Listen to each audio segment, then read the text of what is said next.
Vamos falar nesse tempo que nos resta, vamos falar de João Calvino. Jean Calvin. Francês, nascido em Noyon, que é uma cidade próxima, relativamente próxima de Paris. A sua infância e juventude foi grandemente influenciada pelo seu pai. Ele era o segundo de 3 filhos, mas já desde pequeno percebia-se que era um indivíduo com a inteligência acima do comum. Mais ou menos como aconteceu com Lutero, que o pai dele também acreditava muito nele, porque também era uma inteligência acima da média. Só o Lutero era filho mais velho, esse aqui é o segundo, João Calvino. Ele teve então a infância e a juventude controlada pelo pai, que tinha grandes planos para o seu filho. O pai dele era um sujeito ambicioso, que era auxiliar, assessor do bispo de Noyon, e ele queria que o filho dele estudasse e se tornasse um padre e fizesse carreira dentro da igreja. Depois, mais tarde, ele mudou de ideia. Eu acho que ele percebeu que os advogados estavam ganhando melhor, e aí ele queria que o filho estudasse direito. E, de fato, ele foi estudar direito. Fez 2 das melhores faculdades de direito, Orleans e Bourges, que havia naquela época. E quando ele era criança, o pai dele arranjou para ele ter aula com uma família aristocrática, né? Daí que se acha que por isso que o Calvino ele tem realmente esse trato mais refinado, tanto no escrever como no falar. Ele é bem mais elegante que o Lutero. Bom, o Lutero também não é de comparação, né? Mas ele na verdade não queria ser nada disso, nem padre, nem advogado. Ele queria ser um intelectual e se dedicar aos estudos acadêmicos. Escreveu um livro, um comentário de um livro do filósofo Sêneca. Só que parece que não deu muito certo. Ele escreveu esse livro com 23 anos e acho que não deu muito certo. E aí, depois que ele escreveu esse livro, uma coisa aconteceu. Ele foi convertido por Deus. Nós não sabemos detalhes porque Calvino, diferente do Lutero, a gente não sabe muito detalhe da vida dele. Porque Calvino era um indivíduo introspectivo, que não falava dele. Ele nunca falava dele, né? Já Lutero era um indivíduo livro aberto, né? Você sabe tudo que ele está sentindo, tudo que ele está pensando, tudo que ele vive. São bem diferentes os dois. O Calvino quase não fala de si. A maior parte das informações que a gente tem sobre ele foi quando ele escreveu a introdução do comentário dele de Salmos. Lá ele falou um pouquinho sobre ele. Nós não sabemos o que conduziu ele a Cristo, que deve ter sido ali entre 1532 e 1534, que ele deve ter se convertido. Isso é o que se acha. Nós não sabemos o que conduziu ele a Cristo, mas nós sabemos que ele estava lendo Lutero. E em um dos seus escritos ele chama Lutero de meu pai em Cristo. Meu pai em Cristo. Então você vê como é tudo junto, né? Meu pai em Deus, na verdade, ele colocou. O local em que Calvino atuou, e que ele é famoso por isso, foi Genebra. Isso porque ele fez o bendito desvio. Ele, na verdade, queria ir para Estrasburgo, e lá em Estrasburgo ele queria se dedicar aos estudos. Estrasburgo, na França, ele queria ir para lá. Lá já era uma cidade protestante, então ele queria se refugiar lá e lá se dedicar a servir ao Senhor escrevendo, né, livros, estudando teologia. Só que por causa da guerra entre Carlos V, o imperador, e Francisco I, o rei da França, bem ali naquela fronteira, ele foi obrigado a fazer um desvio mais ao sul, por Lyon. E, na verdade, ele teve que fazer assim, ó. Ele saiu daqui e aí ele queria vir para cá. Mas ele foi obrigado a vir para cá, para baixo, aqui mais ou menos é Lyon, e aí passar por Genebra, para daí ir para Estrasburgo via Suíça. Certo? E isso aí é conhecido como o bendito desvio, porque fez ele cair em Genebra. Lá em Genebra ele encontrou um sujeito chamado Farel, que estava cuidando de trabalhar a reforma lá em Genebra. Grande pregador esse Farel, muito forte, um pregador inflamado, e ele viu que Calvino era a pessoa certa para trabalhar com ele. Ele precisava de alguém que desse suporte intelectual, de capacidade de entendimento das Escrituras, para a pregação dele. O Calvino, educadamente, disse que não, que o plano dele era ir para Estrasburgo, que ele não tinha plano de ficar em Genebra, nem de trabalhar em Genebra, na igreja.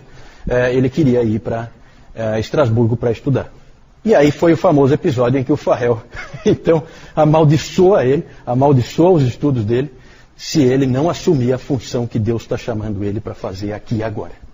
Né? O Farrell tinha um jeito especial de convencer as pessoas. E realmente impactou o Calvino. Calvino escreve, quem conta essa história é o próprio Calvino. Ele fala que Farrell pediu a Deus que amaldiçoasse meu retiro e a tranquilidade dos meus estudos se eu me esquivasse e recusasse ajuda quando a necessidade era tão urgente. E aí aquilo impactou o Calvino e ele ficou. Os dois, Calvino e Farrell, ficaram 2 anos trabalhando ali na igreja em Genebra, organizando a igreja, pregando as escrituras, catequizando as pessoas e estabelecendo a disciplina. Só que os genebrinos não estavam prontos para eles. Eles também deram umas exageradas, não souberam lidar bem com as pessoas também. Deus ia preparar o Calvino depois, ainda não era a hora dele fazer a obra dele.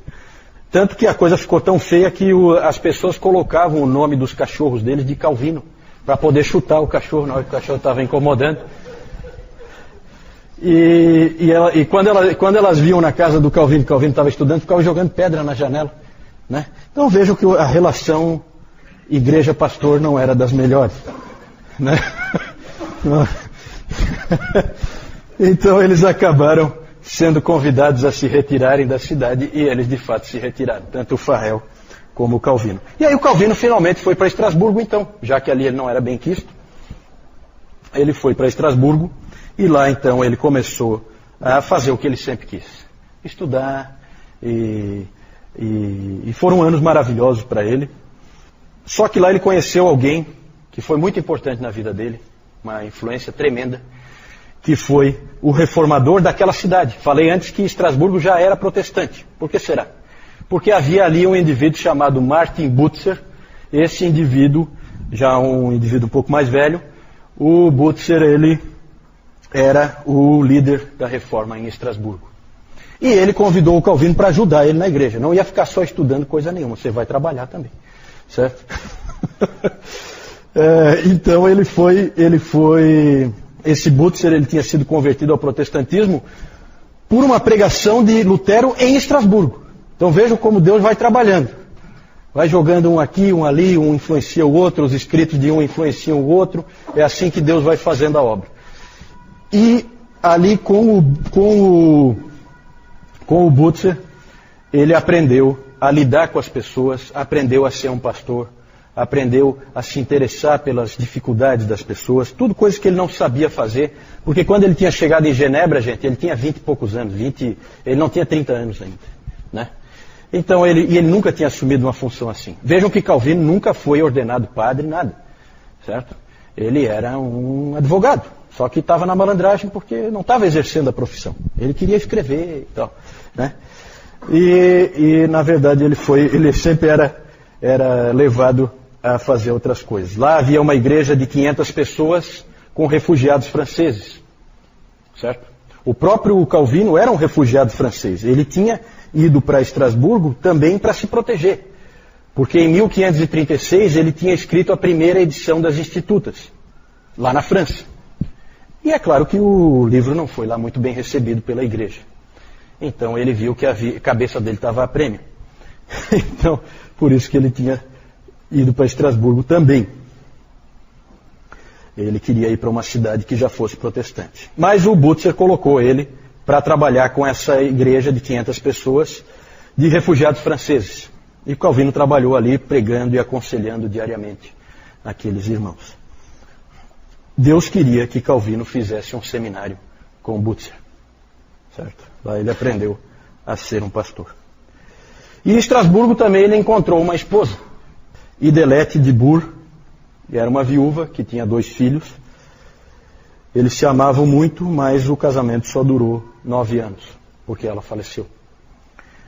O único filho que eles tiveram juntos faleceu com poucos dias, né, de idade. Foi um golpe muito duro para o Calvino, mas ele disse que o que confortava ele é que Deus também é um pai e que ele sabe o que é melhor. Em 1541, acontece uma coisa muito interessante. Genebra percebeu que precisava do Calvino. Não sei se morreram aqueles cachorros já, né? E aí uma comissão foi lá chamar ele de volta para Genebra. E ele voltou. Voltou e ali ele passou o resto da sua vida como pastor da igreja de São Pedro, em Genebra. No testamento dele, ele se identifica como ministro da palavra de Deus em Genebra. Foi exatamente isso que ele foi. Por 23 anos ele pregou para o povo de Genebra. A média era de 5 sermões por semana. Ele pregava sem notas, sem anotações. Só que o povo anotava as pregações dele. Então existem hoje cerca de 2.000 sermões do Calvino conservados, certo? Em francês. Alguns traduzidos para outras línguas, mas em francês tem cerca de 2.000 sermões dele. Ele se preocupava muito em fazer pregação expositiva, como o Zwinglio também já se preocupava antes. Então isso é bem característica reformada, da linha reformada, de pregar expositivamente os textos da palavra, sequencialmente, conforme eles aparecem, né? Isso foi levado tão a sério pelo Calvino, que ele foi para Estrasburgo, expulso. Quando ele voltou, no domingo seguinte, havia assim uma certa apreensão entre o povo genebrino, porque eles sabiam o que tinham feito com ele. Então eles ficavam com medo de um certo revanchismo, que ele viesse e desse uma dura neles, por eles terem expulsado ele antes, certo? Ele simplesmente pegou, abriu a Bíblia e disse: há 3 anos atrás, quando eu saí daqui, eu parei nesse texto. Então, por favor, abram a Bíblia aí, nesse texto. Então ele fez a pregação expositiva dele continuar, mesmo depois de 3 anos fora em Estrasburgo, ele continuou do mesmo texto em que ele tinha parado, certo? Isso é um fato interessante. Calvino foi um grande reformador. Ele achava que a igreja, a vida pessoal, a adoração, a cultura, tudo tinha que ser transformado pela palavra de Deus. Mais ou menos na mesma linha do Zwinglio. O B.B. Warfield disse que Calvino encontrou o protestantismo como um bando e transformou-o num exército. Então ele é o grande organizador do protestantismo. A influência desse homem, nós não temos como fazer o cálculo, mas o que aconteceu em Genebra nesses 23 anos é uma coisa incrível, gente. Começa a vir gente de todos os lugares da Europa aprender em Genebra. Então a influência do Calvino é gigantesca, porque vem huguenotes da França, vem escoceses como John Knox, vem puritanos da Inglaterra, vem gente de todos os lugares aprenderem em Genebra. Então é um centro irradiador, certo? É muito interessante quando você lê a história dos mártires da Guanabara, aqueles huguenotes franceses que vieram aqui na Baía da Guanabara no início do século XVI, e aí a carta de um deles pedindo a Calvino que enviasse pastores para eles, porque eles não tinham nenhum pastor, né? E o Calvino mandou. Então a influência do Calvino é absurda, ele chega a influenciar o Brasil recém-descoberto, né? É claro que depois os portugueses mataram todo mundo e aí a coisa não foi para frente. Mas tivesse deixado, esses huguenotes franceses teriam se estabelecido aqui com um entendimento diferente das escrituras, certo? Então o Calvino ele influencia tudo, né? Não só Calvino, mas Genebra e a escola de Genebra, certo? Porque Calvino montou uma escola e todo mundo vinha aprender ali, certo? Ele encontrou o protestantismo como um bando e transformou num exército. Tem pessoas que dizem que Calvino foi uma espécie de ditador em Genebra. É nada mais longe da verdade. Ele sequer podia votar numa eleição em Genebra porque ele não era natural dali. Ele não se tornou cidadão de Genebra nunca. Ele era um francês, certo? E tem gente que acha que era ele que mandava lá. Gente, ele era consultado pelos líderes porque ele era uma grande autoridade nas escrituras. Mas os líderes, os magistrados, eles decidiam, certo? E assim foi também no famoso caso de Serveto, onde a gente não pode absolver o Calvino, porque esse Miguel Serveto foi realmente morto, queimado, em Genebra, com a conivência do Calvino. O Calvino só pediu para os líderes, ele sabia que não tinha como salvar, e eu acho que ele nem queria salvar o Serveto, mas ele pediu que não queimassem ele. Era uma forma de matar cruel demais. Só que eles ignoraram o pedido do Calvino e ele foi morto. E nós não temos nada para dizer em defesa do Calvino aí, certo? A única coisa que a gente pode dizer é que qualquer um faria isso. E que os católicos só não queimaram o Serveto porque deixaram ele escapar, que ele já tinha sido preso e estava para ser julgado e queimado. Certo? Ele só não foi queimado porque eles deixaram ele escapar. Certo? Então esse Miguel Serveto foi queimado em 1553 por blasfêmias contra a Santa Trindade. Certo? Queimado pelo poder público. Tá? Por uma decisão do Conselho da cidade. O ano de 1559 foi um grande ano em Genebra. Foi o ano da última e definitiva edição das Institutas da Religião Cristã. 5 anos depois, Calvino morreu aos 55 anos. O sucessor dele na igreja e na Academia de Genebra foi o seu companheiro e amigo Theodor Beza. Beza escreveu, por ocasião da sua morte: agora que Calvino está morto, a vida será menos doce e a morte menos amarga. Interessante, a gente sabe pouca coisa da vida do Calvino, mas tem uns episódios interessantes. Um que me marca bastante é quando uma vez ele queria escrever uma carta para um associado dele, um indivíduo que ele era muito amigo e que era líder da reforma na cidade de Lausanne. E ele queria então mandar uma carta para esse amigo dele e não tinha como mandar, a não ser pegando algum aluno da academia que levasse lá para Lausanne. E aí ele viu lá 2 que estavam dando sopa ali e chamou eles: vem cá um pouquinho. E aí ele escreveu uma carta para o Viré, que era esse amigo dele em Lausanne, e terminou de escrever a carta e entregou para o rapaz, para ele levar. Aí ele pensou um pouquinho, ficou parado, pegou um papel e escreveu outra carta. E aí os 2 jovens foram e levaram a carta lá para o Viré, lá em Lausanne. Quando o Viré abriu a carta, a primeira carta realmente tinha o assunto que o Calvino queria tratar com ele. Aí ele pegou a segunda carta. Quando ele abriu, ele leu o seguinte: caro Viré, não tenho nada a acrescentar à primeira carta. Mas quando vi que esse estudante ficou desapontado ao ver que ele não tinha nenhuma carta para levar a Lausanne, pensei em escrever-lhe esta outra. Por favor, haja com surpresa ao lê-la. Então aí a gente vê um pouquinho dele, né, o incentivo que ele dava para as pessoas, o cuidado que ele tinha com aqueles alunos dele. Né? Então ele se preocupou porque o outro ficou desapontado que não tinha nada para levar. Né? Então ele escreveu ali, tá? Então leva. Então são episódios assim que são interessantes. Né? Na verdade, o Calvino é muito interessante pelo que Deus fez com ele. Ele queria ser um intelectual e Deus obrigou ele a ser um pastor. E isso foi fundamental para o que viria depois.